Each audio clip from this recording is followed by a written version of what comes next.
Misfire, and I'm freaking cold. It is cold. Everything is frost covered in it. It's early November. It's gonna get ready to snow, salt pretty soon. So I'm going to enjoy the Nova for as long as I possibly can, and that's why this video came to fruition, is because I'm sure you're a worrywart when it comes to your converter now at this point. You want to drive your car, you put a slightly bigger cam than you probably should have, so you needed a looser converter, or you like drag racing, so you have a 3500, 4500 stall converter in your car, and you're wondering, is it good in traffic? Should I drive it in this? Should I do that? And this video is going to be me talking about my experience with the Nova now that it has it's like a 3000, 3200 to 3500 stall converter. You can stall it to about 2800 with the brakes in the car. But it flashes like 45, almost 5,000 RPM when you jump on it, which is really good. But you're here because you want to see driving, you want to see real world stuff, and that's what I'm going to give you. So the Nova's warming up right now. It is, like I said, it's like 30-something degrees, 40-something degrees right now. But we're going to drive to work. It's about a 33-mile drive to work. And I'll show you kind of how I drive it and kind of the whole, it's okay. Like, it's okay. And I'll give you some little bit of a testament and a testimonial from me as far as what I've done with the car with that converter, and basically like, it's okay. Your converter guy is just trying to scare you. That's the reality. Your transmission guy, your converter guy is trying to scare you. And so, you know, you really shouldn't do that. You shouldn't eat before you go swimming. You can. You shouldn't, because it could happen.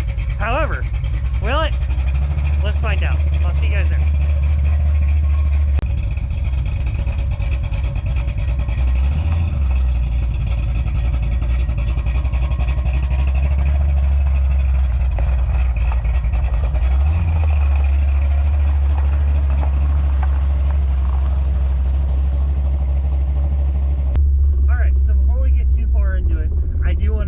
Give you an overlay of what the car is. So it is a 700R4 with 411s in the back. It is a small block 350 aluminum heads. I'll give the cam description down here. The cam's pretty, the biggest part about the cam, I think, is it's 107 lobe separation angle. That's probably the biggest part that it has. But outside of that, I mean, everything's pretty generic. It has FI-Tech fuel injection, which doesn't really necessarily change anything as far as the transmission or converter goes. But the 700R4, I think, is the deal maker for my whole setup. But saying that, at the very end, I'll talk about some guys that we've met during drag and drive events who have ran powered lines and stuff, and their stuff just works. So let's get on the road here, and I'll give you a little bit more info. Alright, so like I said, the biggest part about the 700R4, and honestly, if you got a 4L60, 4L80, anything that has a converter lockup, you have this ability. So we're going 65 miles an hour right now, 2500. You can see right there, that's the difference. So at 65, if you didn't have the lockup, even with the 0.7 overdrive, you'd be at $3,000. Which would be even worse if you had like a turbo 400 or a turbo 350, because that's 1-to-1. So you'd really be at like 3,500 at 65, which sucks. So that's one really good thing about having an overdrive transmission that has a lockup, and that right there is like the perfect explanation for it, especially the loose converter. You don't have that as much when you have a more stock converter, but when they get looser, they get more slippy. And the higher RPM you go, that's what happens. Alright, we are backroads driving now. I didn't want to show you just what the converter does on the freeway, that RPM drop. And honestly, and right now even, so we're at 1800 RPM on just driving on the, kind of driving a back road and forth. Stall speed right now is about 2,500, and it drops to around 2,000, 1,800. It helps out a lot, and what the converter lockup does is it locks the converter up with the rest of the transmission. So then, think of it as like how it was explained to me was a boat propeller, and inside the converter there's a boat propeller, and that propeller is connected to, I can't remember which side it's connected to, but one side's connected to the engine, the other side's connected to the rest, and the fluid is what locks it all up. And what the lockup does is it physically, mechanically locks it all together. So then it forces the transmission, engine, and everything to have the same RPM.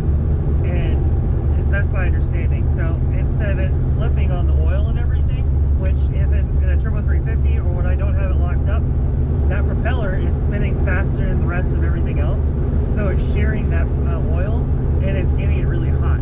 So that's one big thing that a lot of people, especially guys that have Turbo 350s, Turbo 400s, 4500, $5,000 converters, that's the biggest fear, is shearing that oil and getting it super, super hot and basically making it to where, I mean, you turn the transmission magma and I mean, it doesn't like it, and you start hurting things because hot fluid makes for bad days.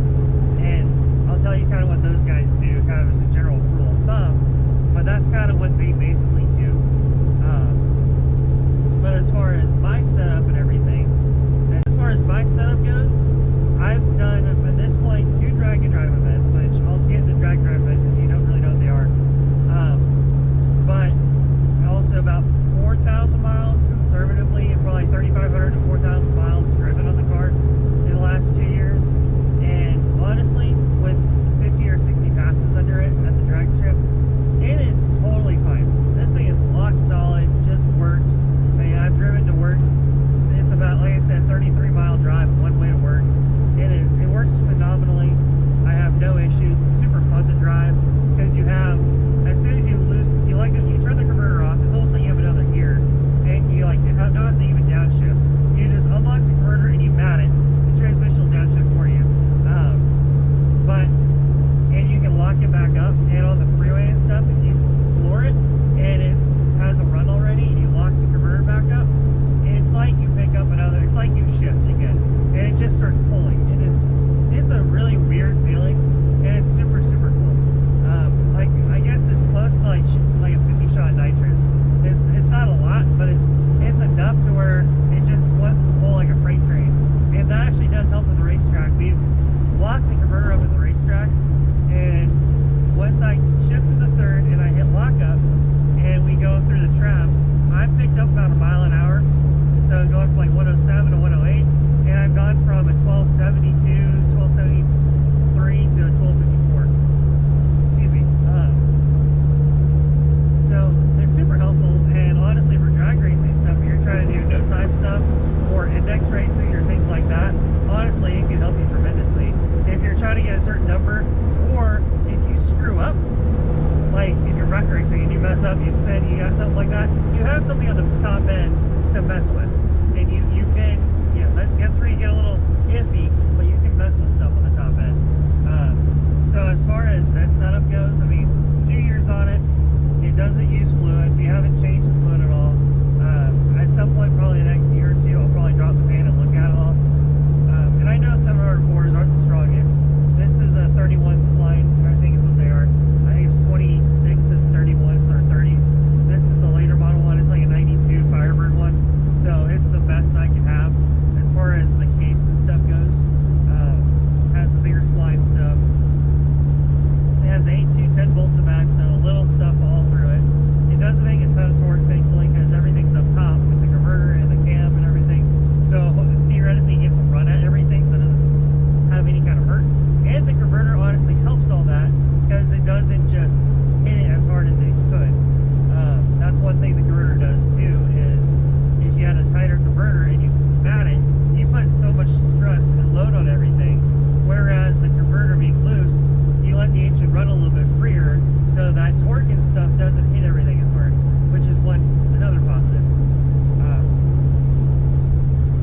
And this is the part where a converter guy or someone like that's gonna kind of want to yell at me or say that I'm wrong or incorrect or everything, but I'm literally just basing this off of my experience and what people have told me on drag and drive events, which drag and drive events are really awesome. And if you haven't heard anything about them before, basically what it is you take your car to track number 1 and you drive your car from track to track. So there's Hot Rod Drag Week, there's Sig the Mag Sig Week, there's 1320 Rocky Mountain Race Week. There's a ton of them at this point around. And basically what happens is you go to the first track and you do test and tune, do all your day zero stuff, check in, registration,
supercharged, big block car. He ran low 5s, high 4s. I think he actually won his event, or his class in the event. And that car had a power glide in it, which with a 416 big block, which is a classic drag racing setup. However, for driving on the street with, like, you know, he said, when I asked him what loose converter, he goes, it's very loose, it's all of it. We have all the stall in that converter. So I was like, all right. I don't think he had gear vendors behind it. I think he just drove that thing. And you probably drive 55 miles an hour on the freeway. You have, you know, 373 rear gear in it. You drive 3,500 RPM wherever you go. That's just what happens. Some of those guys have gear vendors, and we'll get into that. But I mean, at the end of the day, he just drove it, and it goes fine. His transmission cooler was as big as the radiator for the car. So that's one thing that he did, and literally the radiator was on this side of the car, and the transmission cooler was on the other side. They're the same size. I mean, he basically had two radiators in the car. One was for the transmission, and one was for the engine. It's wild. I have the biggest B&M transmission cooler I can find when I put all my stuff together years ago in the car, and it's mounted in front of my radiator, just through the radiator. It's not the best. I probably need to get a Durali or something like that. I have Durali electric fans in the car, which help tremendously in this car. We can be stuck in 105-degree traffic. The car can be sitting there still in traffic, and you know, you can put it in park, turn the fans on, and it won't get over 200. It just works. They're fantastic. So that's one thing that you can do, is just get big ass cooler. Pardon my French. If you want a lockup, I would recommend getting a lockup if you're not planning on running, you know, a 200 mile an hour car. Even 200 mile an hour cars, you can get 480s for them, and you can run 75, 80 on the freeway, which they work really well. And that's kind of where I'm rolling into the other option that a lot of guys do, is gear vendors. So there's gear vendors overdrives, and those guys make a really good tool. It's a very nice thing to have. The issue with gear vendors is it doesn't lock the converter up. So you're back to shearing oil like you would just driving the car. So what the gear vendors does is it bolts to the tail shaft of your transmission, and you basically take, I think my understanding is you take the tail shaft off and you bolt it to that part of the transmission. That basically becomes the transmission for the car, or the tail shaft of the car. And basically it's an electric switch, and it creates another gear, and it's 0.75 over. So whatever your final gear is, it's 0.75 of that. So most of the time, like a power glide, turbo 350, turbo 400, it's they're 1-to-1 in final gear. So then you'd have 0.75 of that. So if you're, you know, whatever that is, that's what it would be. And it's very similar to what a 480 is. Now you can also put, my understanding is you can put those on the back of a 480, 700, things like that, and you can get 0.75 and 0.67, so whatever that would be. They get even deeper overdrive, but then you have, you know, this 7-foot long transmission. But the smaller profile thing, especially for smaller cars, is to run a 4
or smelt it in the car.